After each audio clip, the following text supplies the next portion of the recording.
Hello, this is Robert Perkins, the immigration professor. I'm here to do my video on expedited removal or expedited deportation. It's something that affects a lot of people in terms of getting status in this country, is whether or not they might have an expedited removal order.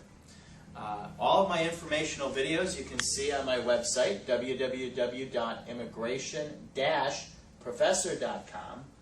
Or if you have a specific question about your case, please call our offices at 310-384-0200. So what is expedited removal or expedited deportation? What happened is that as part of the 1996 overhaul of the immigration laws, Congress gave the Immigration Service the ability to order people deported at the border. Previously, the only official that could order somebody deported was an immigration judge. However, they came up with this procedure whereby if someone was trying to enter the United States, they could actually end up with a deportation order.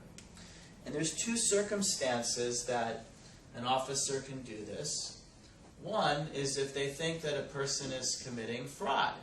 In other words, if a person's trying to enter the United States and they're lying. Let's say, for example, they have a fake passport and they're lying about who they are. So that's one example where an officer can then enter something called an order of expedited removal. Another example is where the person does not have any kind of visa. In other words, like a tourist visa or a green card and so forth. They can also do this procedure.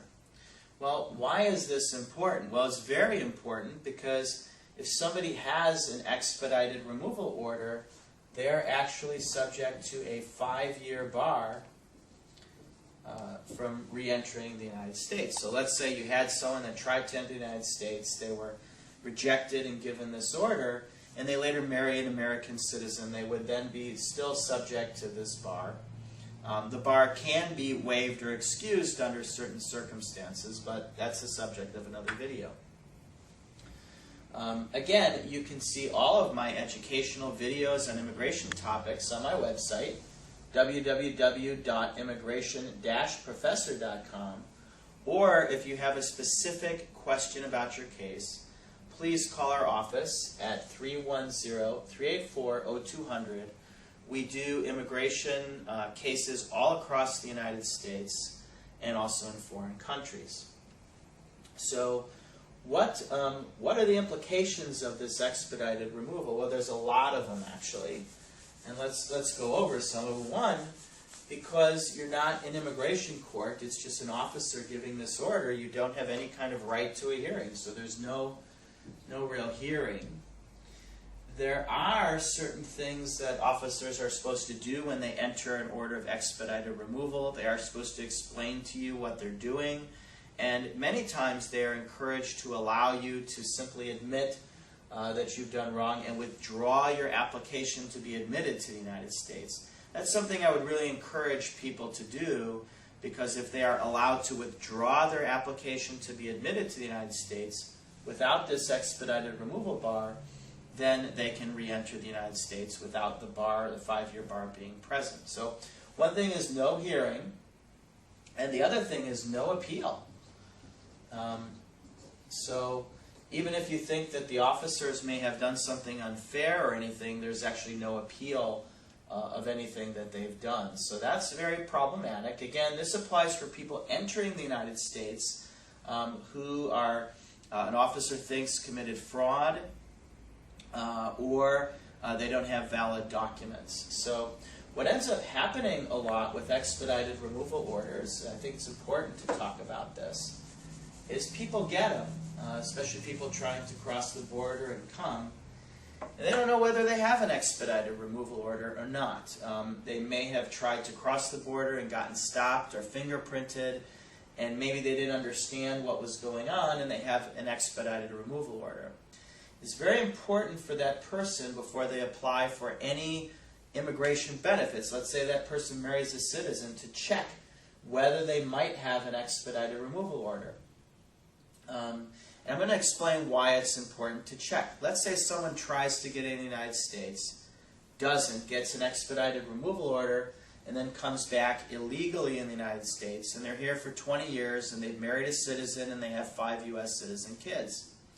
Because they have a removal or deportation order, and they entered illegally after getting a deportation order, there is a permanent bar for that person to immigrate.